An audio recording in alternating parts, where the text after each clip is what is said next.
A badge of honor. A badge of honor. Police officers and first responders wear badges to let their communities know they are here to protect and serve. But that's not how it feels today, and the stress of the job is taking its toll, taking lives through suicide and post-traumatic stress injury. A Badge of Honor podcast features the cast of the same name, Sam Horwitz and John Salerno. Sam, John, and the team offer the first responders workshops through their critical incident stress management teams and mental health liaisons to offer state-certified T-COLE credit programs that save lives. It's time to smash through the stigma. It's time to heal from your injury, and it's time to back our blue. Welcome to A Badge of Honor podcast. Here are your hosts, Sam Horwitz and John Salerno. Hey, welcome to the award-winning Badge of Honor podcast, powered by the OBBM network. Hey, Sam, how's it going? Hey, John, welcome back. You got some well-needed R&R. A little bit. Well, it kind of worked the cruise a little bit. You know, it was more networking and doing a lot of. We had the Wounded Warriors on board, so we were doing a lot of mental health assignments on the cruise. So it was a working cruise, but it was fun. Oh, well, darn, we should all have the ability to have working cruises. I think you know, a little change of scenery sometimes kicks you in the rear end to continue to do the mission that we're doing. Just with the sun shining, the breezes blowing through your hair, a Mai Tai or two, you know. Or three, or four. Or 3 or 4. Well, it wasn't a Mai Tai. It was more Miami Vices. Those were the ones that we were drinking. Oh, is it? Okay. Those were the drink of choice. I don't know from that, being a purist pretty much, but I'll take your word for it. But I did get into martinis a little bit. I don't drink martinis. Oh, shaken, not stirred. Well, very dirty martinis. Okay. And I fell in love with them. And you know what? They were really good. They were because I like olives. So I was drinking that, and you know, Tara's turning around, she's going, "Well, you already had 2." I'm like, "Oh, these are going down easy." Ooh, after 5, I was in bed. Yeah, so just so everybody knows, John and I are also members of Third Watch Law Enforcement Motorcycle Club. So that was my pathetic British accent, but my club name's 007, not you. No. And I'm not the martini drinking type. Shaken, not stirred. But yeah, no, I totally get you. And sometimes we have to, sometimes that's the way we just got to let some steam out. And you know what? Every once in a while is okay. But you and I talk a whole bunch about how that can become an every evening way to decompress. And that's when we find ourselves in trouble. And, you know, that's why we brought our guest back that we had on last week, the amazing team from First in Wellness. And we have Danielle back with us tonight. And then I love this guy. I did a John. This guy. I did my kettlebell workout this morning. I have been into the kettlebells for a long time, since Steve and I got to meet Pavel Tsatsulin, who brought it here from Russia. So we're going to hear from them in a minute, because we want to absolutely recognize those signs when we're going into utilizing the not so good stuff like martinis to find our stress relief, when we should be looking at things like our wellness, which includes movement and kettlebells and working out. Well, you know, I'm not even the alcohol. I'm just going to bring up another addiction that me and you both share in the lovely cocoa bean that we drink. We drink gallons of each and every day. Cheers. Cheers. So, which, you know, once again, you know, people, and I don't know if people realize, we don't look at coffee as, like, me and you drink it constantly, right? It could be 110 degrees out, and I'll drink it. Yeah. I think you drink a little bit more than I do. I think I do too. It's my go-to drink. So I don't drink enough water. I don't hydrate enough. And once again, coffee could be just as addictive and unhealthy as alcohol or drugs. It can really do damage to your body. So I'm glad we have them on tonight, because I really want to learn how to really become not so fat.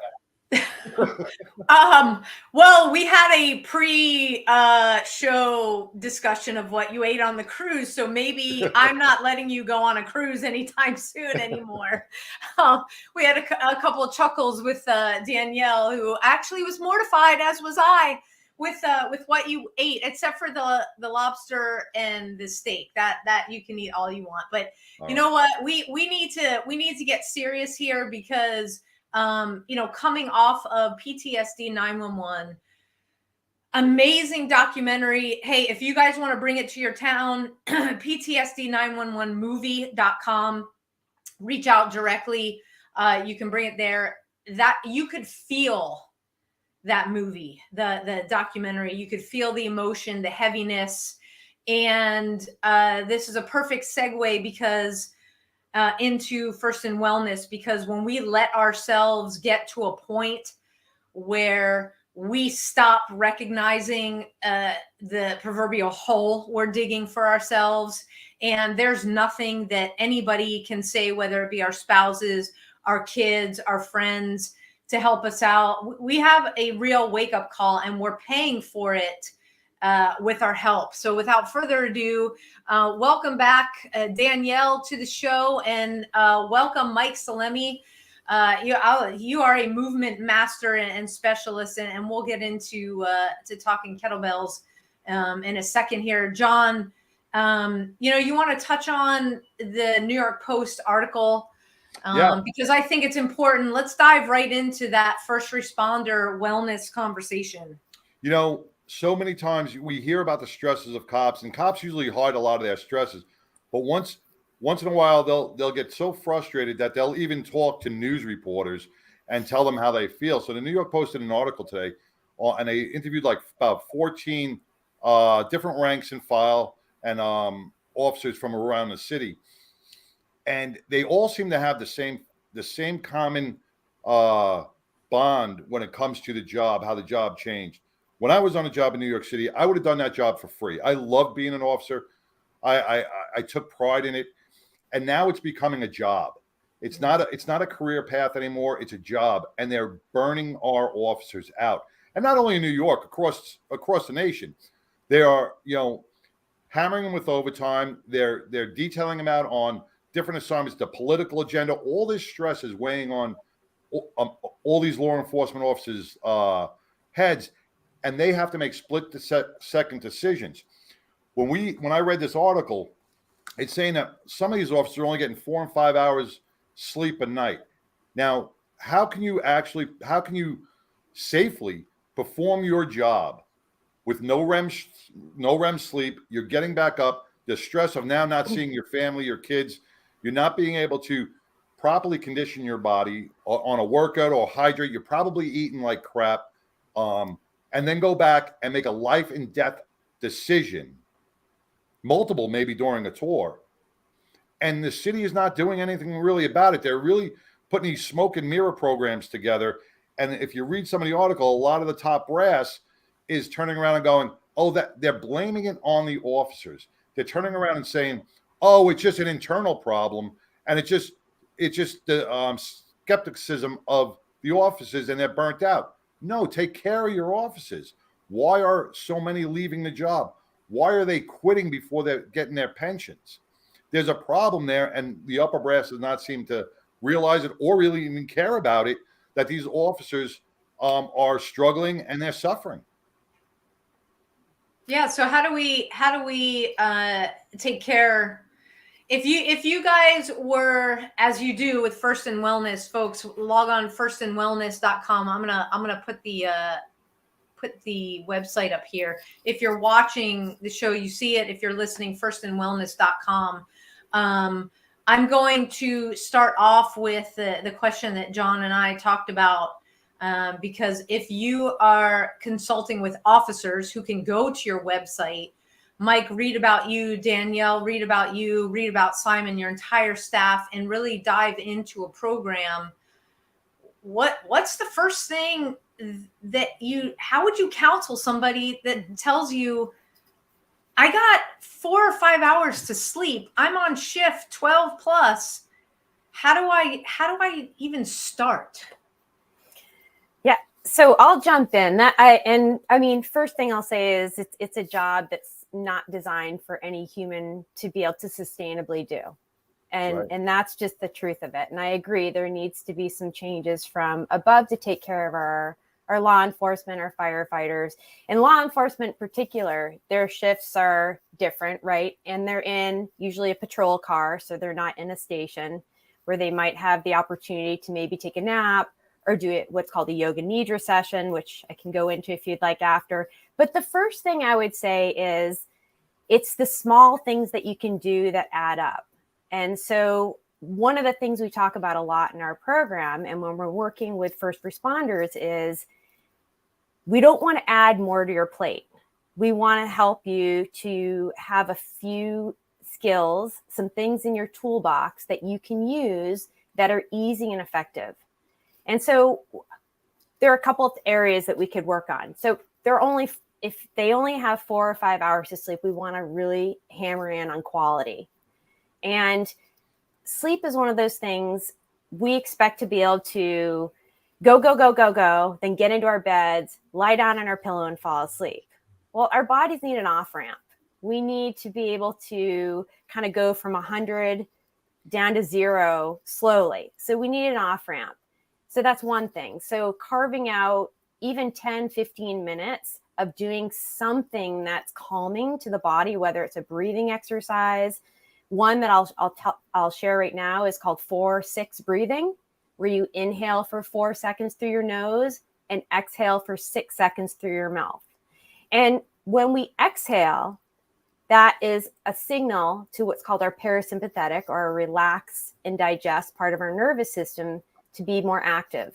And your sympathetic, your fight or flight, and your parasympathetic is kind of like a seesaw. And so we're trying to get some flexibility there. And if we're super sympathetic dominant and really stressed all the time, we have to be in parasympathetic to be able to sleep. So we need to teach that flexibility. So one thing is that off ramp. And then the second thing I would suggest is we need to be training our bodies during the day for that good night of sleep at night. So if we can take a few moments, maybe a minute, 2 minutes, do that 4-6 breathing or some other type of stress kind of modulation activity. There are lots of different breathing techniques out there. But that's going to help train your body to build that flexibility. It's going to train your body to get back into that more relaxed state. Let me ask something, Danielle. Wait, John, before we get into and continue with the article, because I do want to hear from Mike, we got to take our first break to hear from our first sponsor. So we'll be back, everybody. Stay tuned. Move freely, America, without medical restrictions or penalty. Without medical freedom legislation in place, our rights and freedoms are one vote away from being dissolved.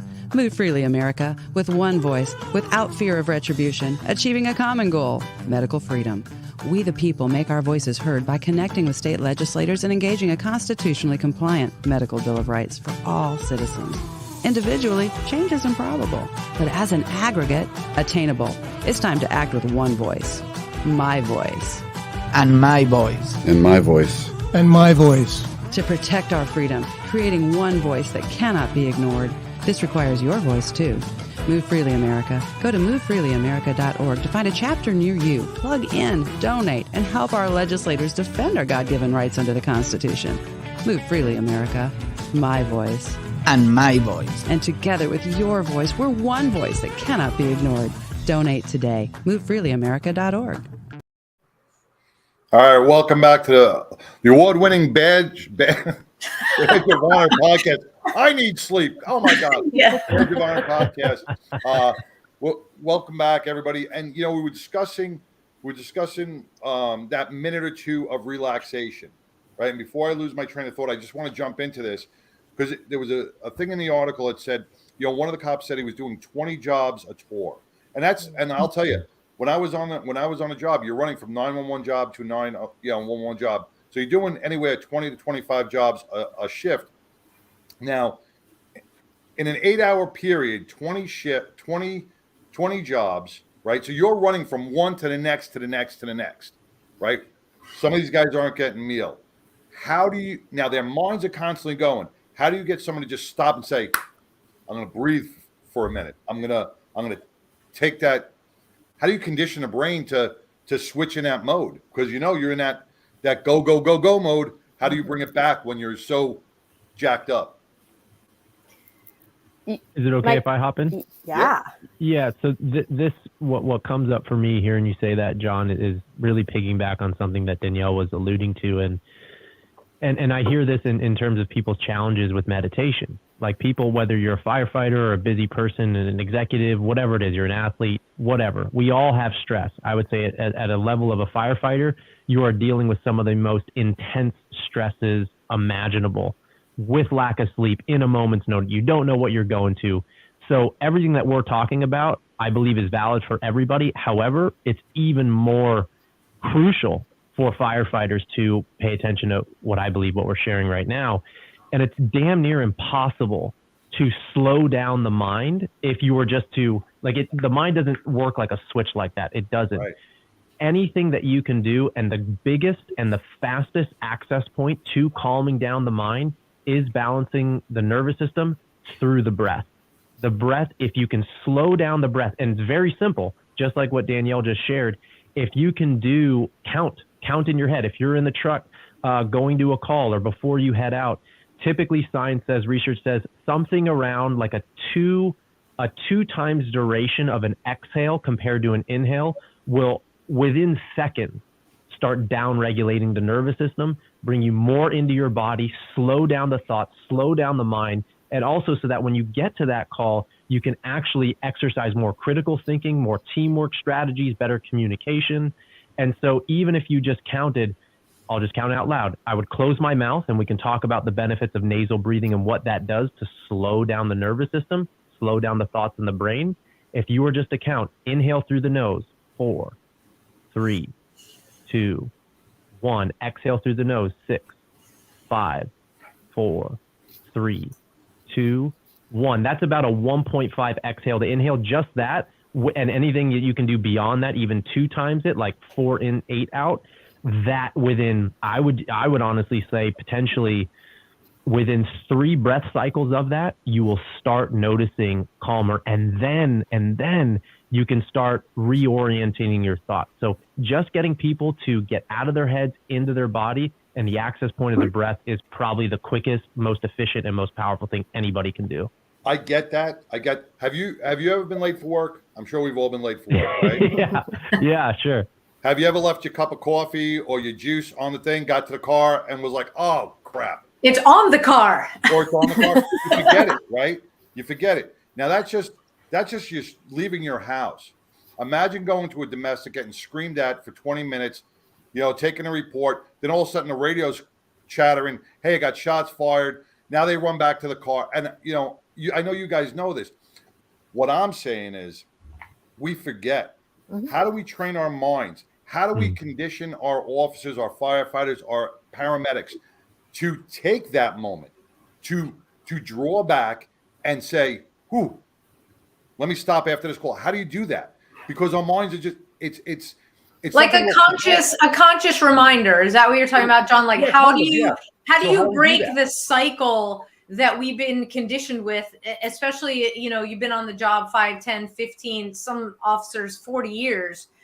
How do you introduce this new thing? Because, they're going to reach out to you, firstinwellness.com, for help. And it's like, wait, I don't even know. I understand the concept of breathing. I understand what you just did. And that was a beautiful exercise you just did, Mike. I felt myself kind of calm down right there. But John's got a good point, because our minds are so on, and hypervigilance is, if we're going to stick with the NYPD, cops are getting shot sitting in their patrol cars. All right. So it's like, how do you tell, okay, I'm off the domestic. I got to get back in. I've got to clear the call first before I go to the next. How do I set a habit? Because habits are hard to start. Yeah. Danielle, would it be cool if I shared one more thing on this? Yeah, absolutely. Yeah. So I think, I don't want to say it's unrealistic, but it's really, really, I mean, we can talk about some strategies. I can surely make some recommendations based off exactly what you're saying, but I think I want to take a step back because it's unrealistic to me. And that's a really high ask for people to do it in that moment if they haven't trained before. Mm-hmm. You're basically saying people that are already highly facilitated, like it's like, when do you patch a leaky roof? Do you patch a leaky roof when it's stormy outside, or do you utilize when the weather's clear and their nervous system is down to train the stimulus, to train that muscle, because it is a muscle. And right. So if you imagine, like when we first learned to drive a car, when I learned to drive a car when I was 15, 16, I was like, oh my God, I was so stressed, so tense. I was watching everything. I'm like, did I stop early enough? Did I stop too late? Oh my God, there's a car over here. But then as we learn to drive a car, all of a sudden we're moving from, we're trying to get to unconscious competency. And that means like now when we all drive a car, it doesn't take nearly as much energy and effort. So the first thing that I would do is train it outside, train the muscle, build the pattern. And then like, for example, during the day, 100%, if you're not on a call, I would be so aware. Even you can have, I've had clients do this with posture and breathing. They have just a cheap, like, I don't know, $10 digital watch, and it's a countdown timer. And basically it wouldn't make an alarm. It would just vibrate. And every 10 minutes, it's going to go, zzz, zzz, and that's going to be your cue to check, am I breathing in through my nose or in through my mouth? Because mouth breathing will send you immediately into that sympathetic dominant state and heighten and upregulate your nervous system. So if during the day you can have a reminder to keep your mouth closed, do those slow breaths, your baseline nervous system is going to already be down regulated, and you'll be able to access that so much quicker when you're in a situation. But Danielle, I'll give it to you to pick up from there. No, I agree. And that's exactly what I was going to say. And Sam, you said the word habit. Mm-hmm. And it's just like anything else for training. It's training, and it's repetitive, and it's just teaching the body. I always think of, a really nervous dog or an excited dog. We go and we pet their head to kind of calm them down. And it's a repetitive thing, right? And it's kind of like we have to pat our own heads and learn to calm down and exercise that muscle. Just like if you want to go get in better shape, you're going to do it with repetition. You're not going to just go out one day and be like, dude, I want those beach buys. I'm going to go out and do a bunch of bicep curls. You do it once and head to the beach. You're hosed. You're not going to be looking good. You're not getting any dates. So it takes practice. It takes a lot of practice, because we live in a world, and you're in an occupation where it's high stress. Mm-hmm. And so we have to train a little bit harder sometimes. But just like Mike said, it's training in kind of the low stakes, and then teaching that repetition and making it so that your body understands what it's doing. And then it becomes more of a natural thing. And then eventually you can do it in a critical time. Then we got to change. Mike, you said something just then that I think, John, it resonated with me. I think it resonated with you too, was that vibration watch thing, or something that has a touch or a different sensation on your body that can start as a reminder to build that habit. I go back to EMDR. When I was in EMDR therapy, we've got with my therapist, use the paddles, and we got that vibration, and it was something after we were done with the session to build in cues when, I was triggered. And it was that learning process. And I think any time, and please correct me if I'm wrong, but I think at any time where we have something, whether it's an alarm on our phone or that vibrating watch, can get you out of that, it allows you, it alerts you to something else. It takes you out of that frenzy, if you will. Once again, I think they all work great in theory, and I don't mean to be cynical, but I'm looking at it I'm looking at it as a cop. All right, maybe as a firefighter, maybe as a paramedic, you can use that reminder. But as a cop, anything that buzzes, twitches, or takes your mind away from the current situation. Okay, you're clearing a call, you get back in your car and it buzzes. Okay, I can breathe. But if you're in a dark hallway, if you're bringing someone down, you got your gun pointed at somebody, and that vibrates. That is going to lose it's going to take your mind away from that current situation, and you could either get shot or you could shoot somebody when you didn't mean to, because that could startle your reflex. So I'm looking at it at the other spectrum.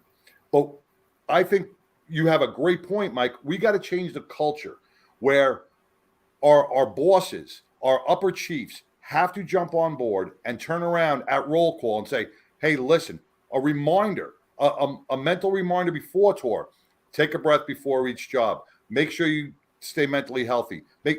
But they're not. They're pushing these guys to the ultimate limits, and it's causing a lot of mental stress. I mean, I think it's the uppers, the chiefs and above, that are really, really hammering our guys. And that's why so many. And we're going to come back and talk about organizational change in a moment. We got to take a quick break. Be right back. Interested in starting a podcast or TV show? Worried about what you'll say and how to keep it engaging? Think you'd like to be a guest on podcast, radio, or TV shows? Hi, I'm Susan Hamilton, owner and founder of OBBM Network, and I would like to invite you to an OBBM media training to get the tools you need for a relaxed and polished performance you'll be proud to share. Our specialized training techniques include role play, voice training, and everything you need to deliver a confident, clear, and engaging interaction. Go to offbeatbusiness.com. Go to the calendar and register for a training that's convenient for you. Dates available now, 214-714-0495. Hey, welcome back to the award-winning Badge of Honor podcast. We're talking about wellness and fitness and mental health, how to decompress during a normal tour on the job. And Mike and Danielle are helping us through this.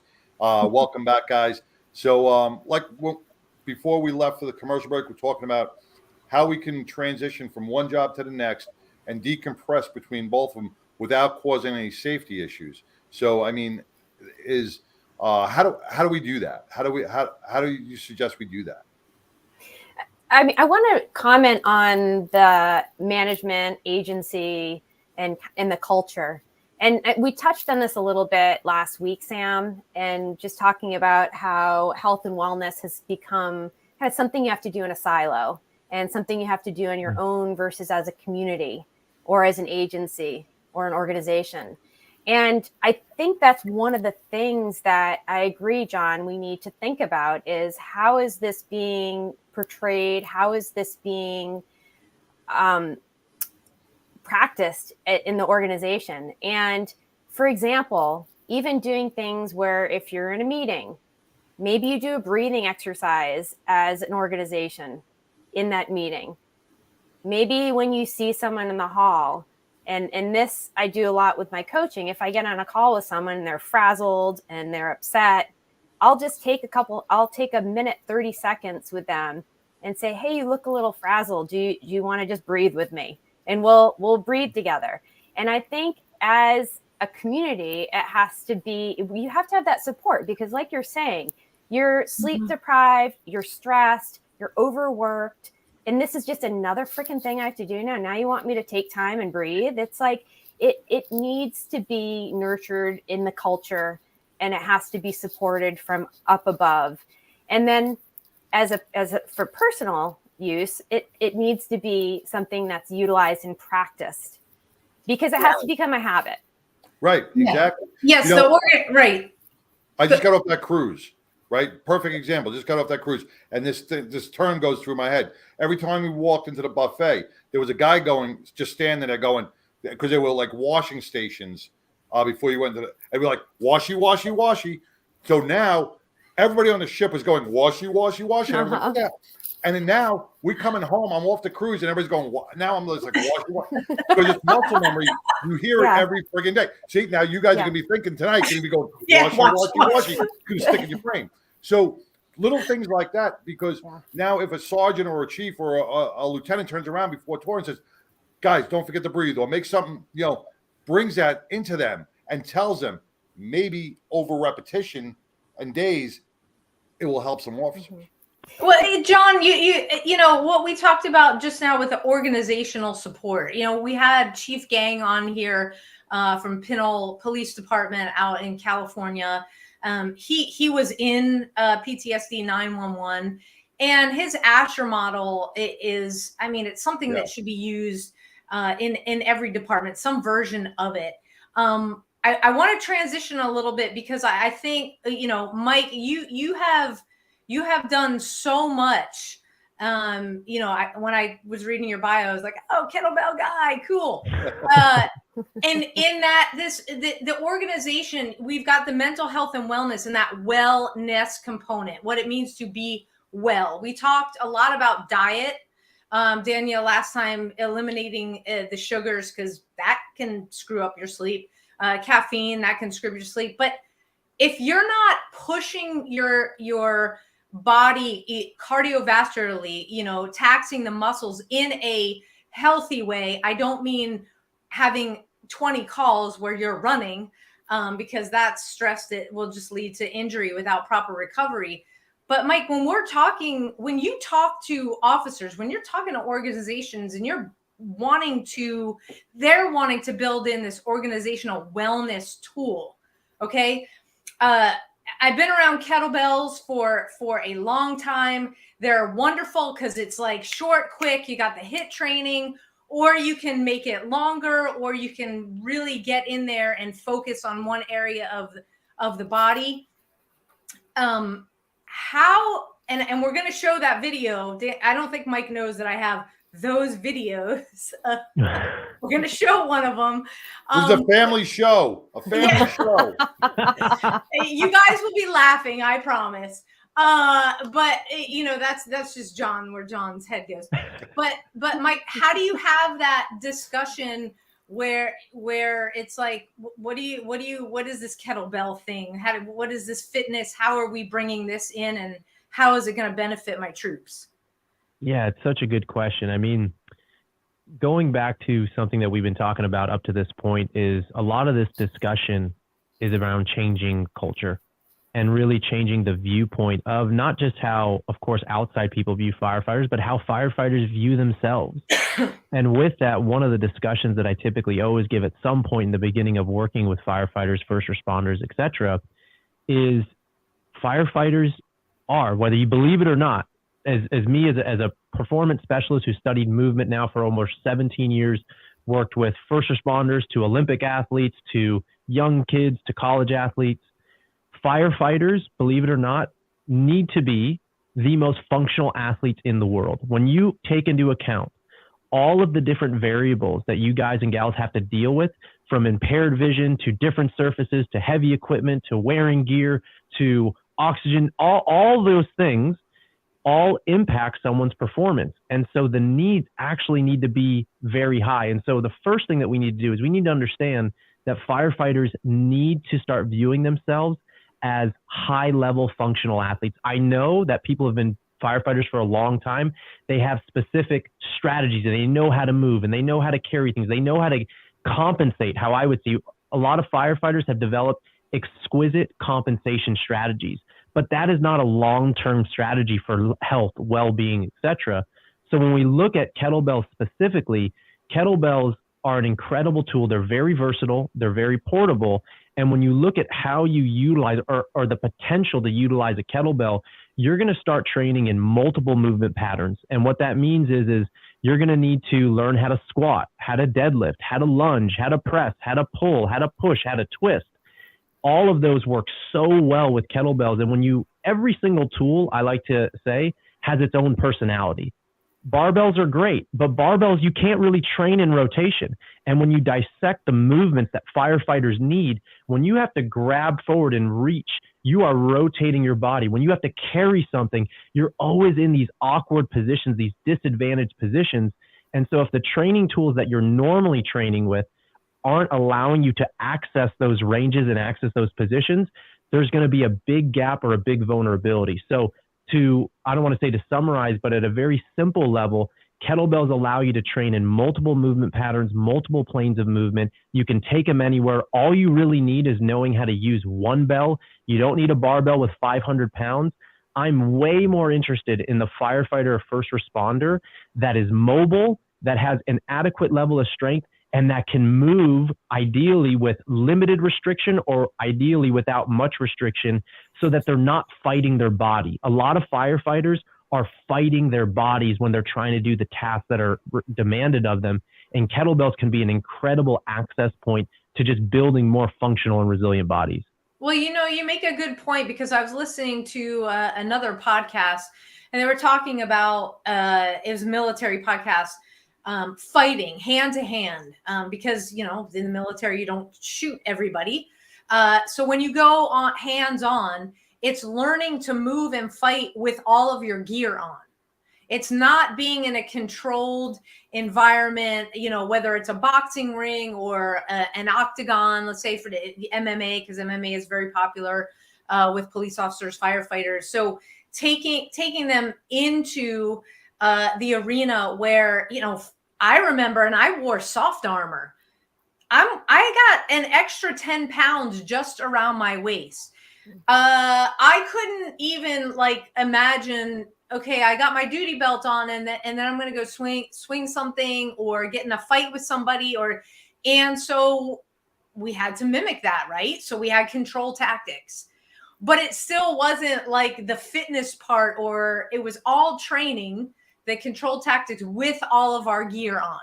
And that's, I think, where you learn where your weaknesses are and how to compensate. And I want to talk about filling the holes to make up for your compensations in 1 minute. 1 minute. We got to take a quick break, and I'm going to be showing that video with Mike in it when we come back. Okay. So stay tuned, everybody. We'll be right back.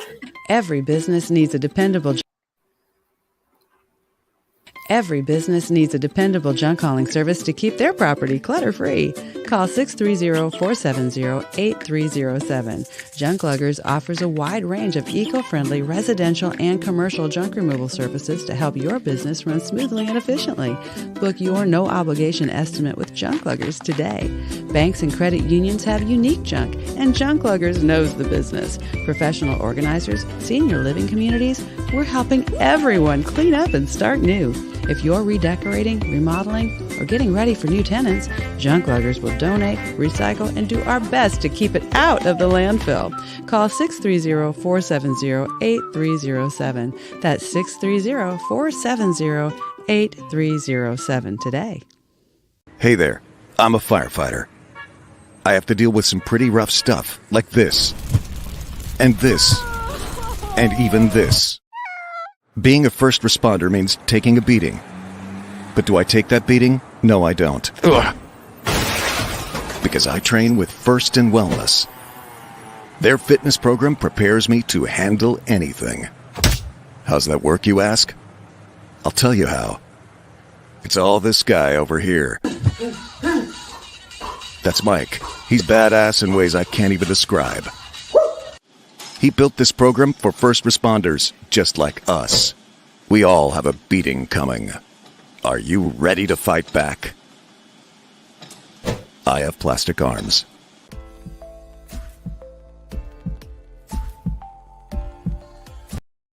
I see John didn't get to see those last week. Welcome back. Now, I tell you, I was exhausted, and if you turn it back, you got to watch that replay because I'm exhausted. One, I'm with Mike talking about all the bending and twisting and bending and squats, and I want to take a nap already. But that video just woke me up. I love it. I think it was great. But it's the point, man. It is so on point because so many of us are not doing that. So many of our first responders are not doing that, and they're not taking the 5 minutes or 10 minutes during the day to be able to really condition their body and get those movements that you were talking about. And Sam, when you were talking about the belts, in the kettlebells. No. When you were fighting in your belt. Oh, the belt, the duty belt. Yeah. I don't know how the academies are now, but when I was in the academy, you trained in a pair of shorts and a t-shirt. You ran. You didn't fight it with gear on or a vest on. So that is very important, because your first fighter, your first running after, pursuit, and now you got a vest on, you got different shoes on. You don't have your Nikes on or whatever you have on. You don't have those shoes on. Things are a lot different. So this, I'm really interested to hear this. Yeah, it's so we're going to talk about filling the gaps, and I hope that every academy now, I'm pretty sure, I can only speak for law enforcement that are doing these components. So Mike, if an organization wants to create this wellness model at a very high level to plug those holes and those weaknesses in our games, do they bring you out to the department? How does it work? Because, what we just showed is obviously high level stuff.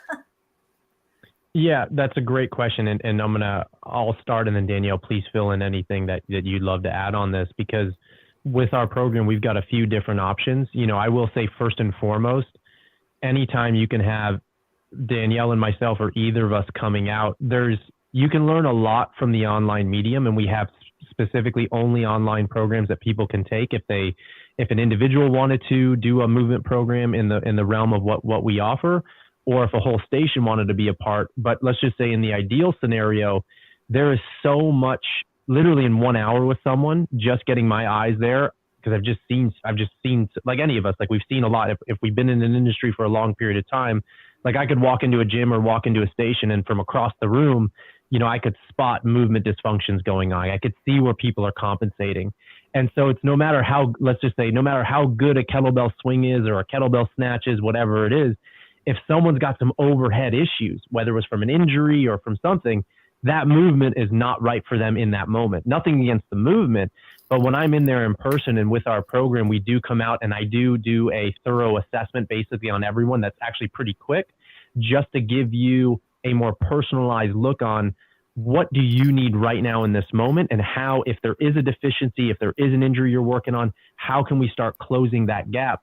Because I think this is a problem not just in firefighting, but just anywhere out there. We see this great workout, whether it's a CrossFit workout or you name it, and we think that everybody should do it, but everyone's at a completely different fitness level.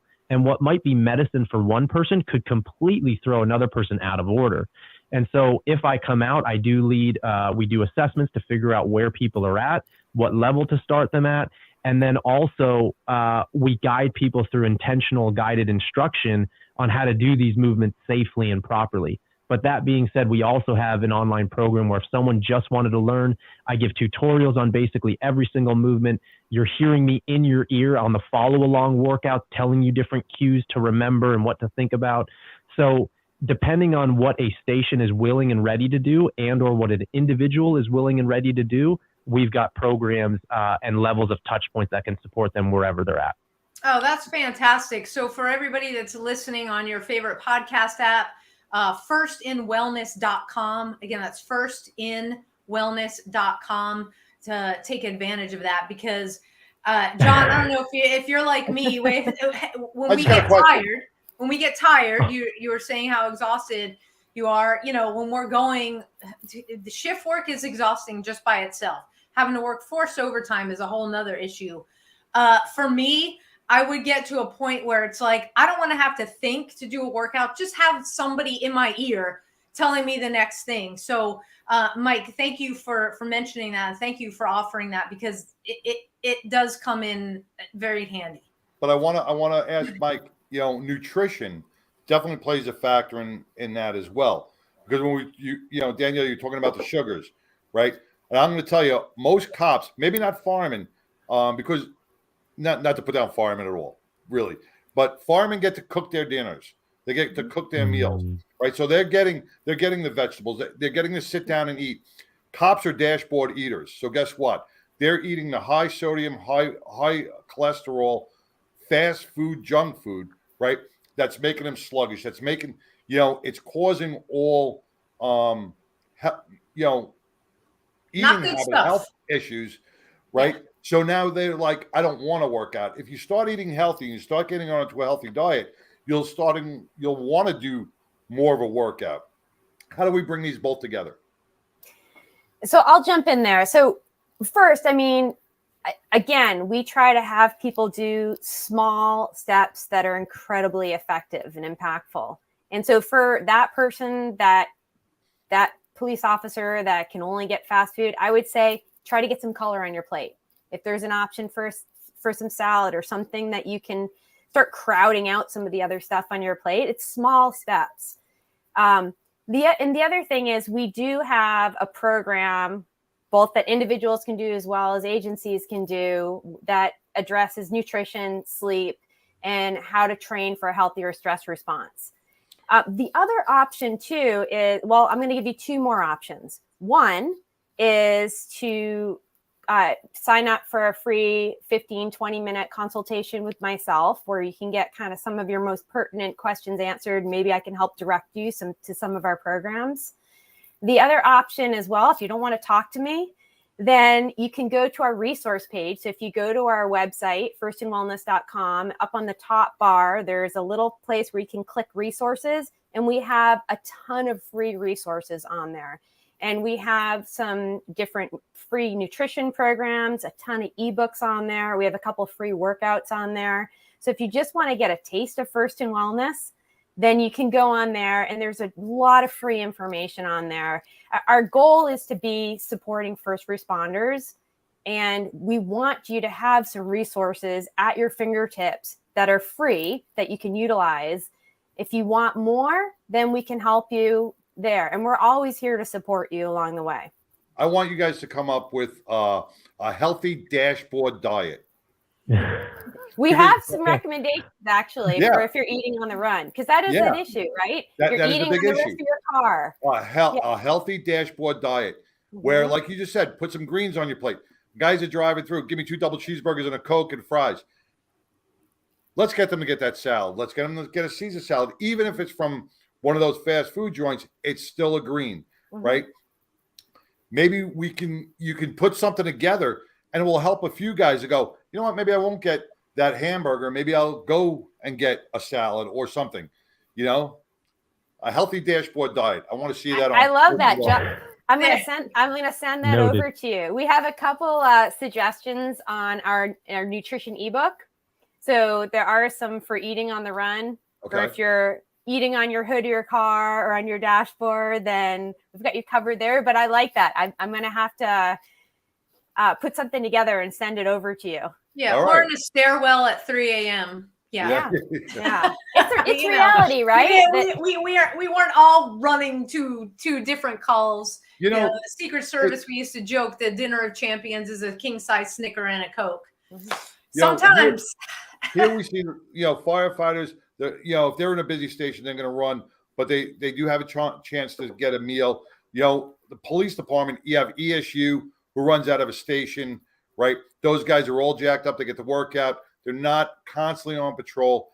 Our patrol cops are the ones that are suffering, the ones that are out on the beat, the ones that are, limited to where they can go. If they're walking, if you're in a subway station, what do you eat? In a gyro or a dirty water dog from a hot dog vendor? So it's, these are the things that we have to change. And I think by our first responders getting more healthy and fit, their performance in the job, injury rates will go down. Their mental health will start to clear up. They'll get out of that midbrain and get back to the frontal lobe and start being able to make good decisions. Absolutely. I mean, there's little things that you can do with nutrition, with fitness. We're talking about the breath work, which is so powerful. But even if you can't get out and work out, there was just a study. I don't know if you saw that Mike Huberman talked about it on one of his recent podcasts about doing soleus calf raises and how that improves your metabolic flexibility, meaning that your blood sugar regulation is going to be better. And in the study they did, it was 4 hours of just basically lifting your heel up and down, even in a seated position. And so that's flexing what's called your soleus, which is one of your calf muscles, which increases your metabolic flexibility. I mean, this is a muscle that has, Mike can speak to it more, but very high endurance. It gets beat up. I mean, when you're running, I forget how many pounds of force are on it, but just that, so tiny things can make a difference. Yeah, Andrew Huberman is a wealth of information, as is your website. We want to thank you guys for being with us again this week, Danielle. Mike, your fitness stuff is absolutely fantastic. And I also want to thank your husband, Danielle, for putting together those really awesome creative videos.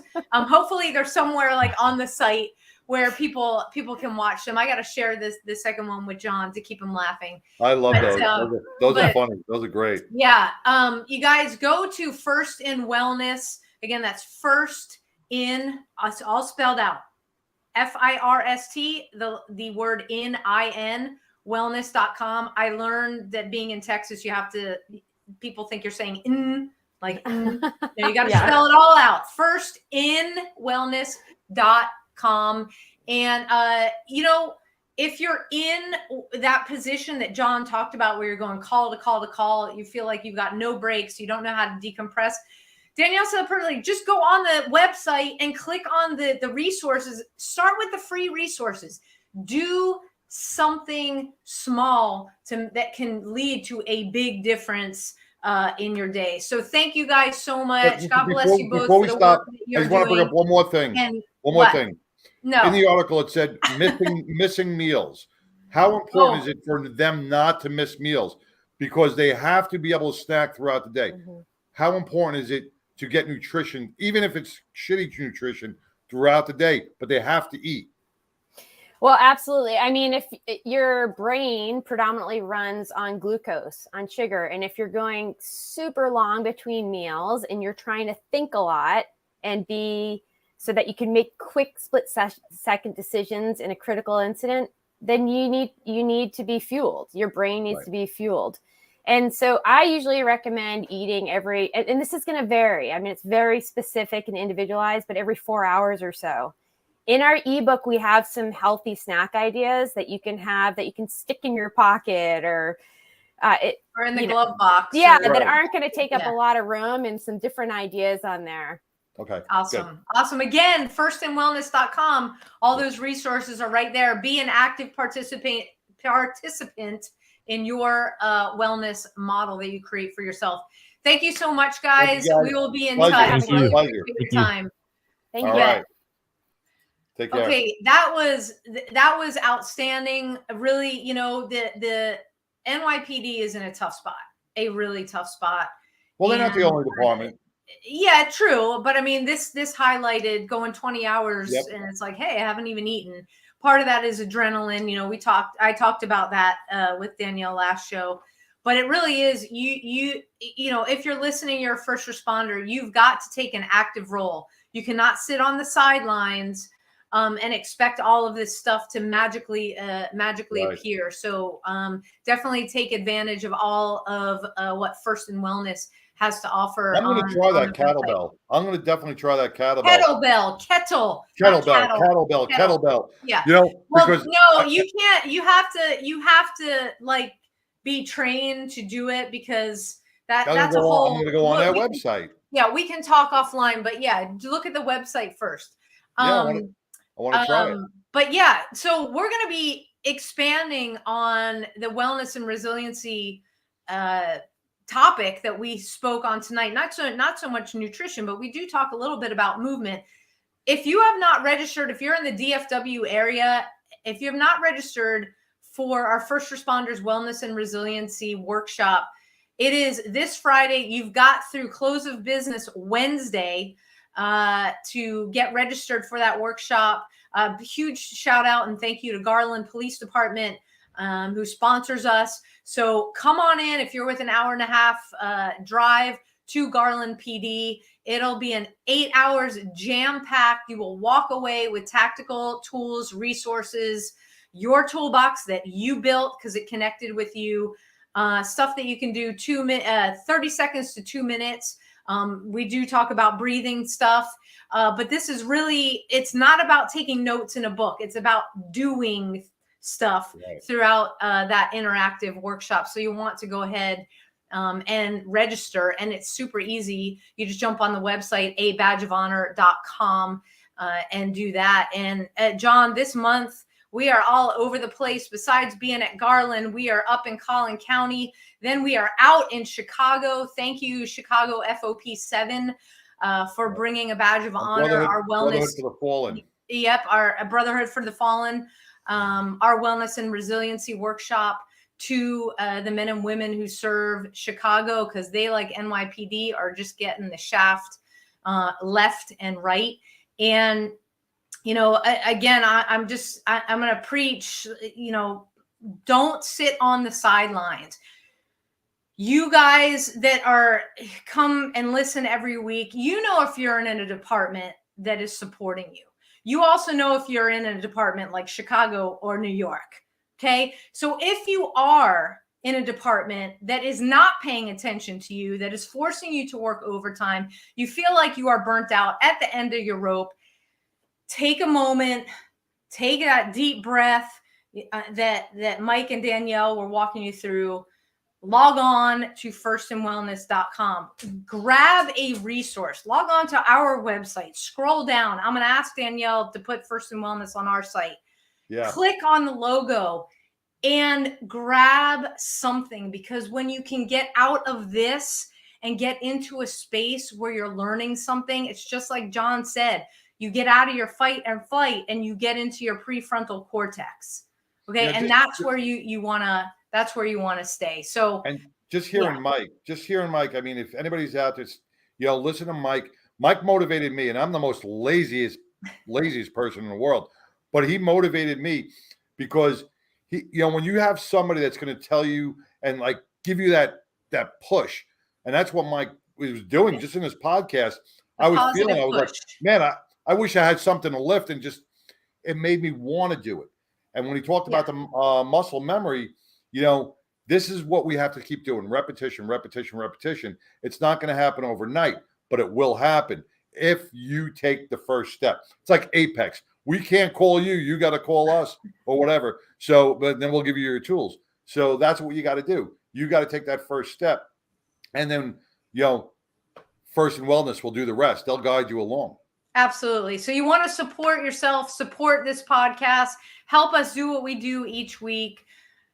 You can visit us at abadgeofhonor.com. Got to donate right there.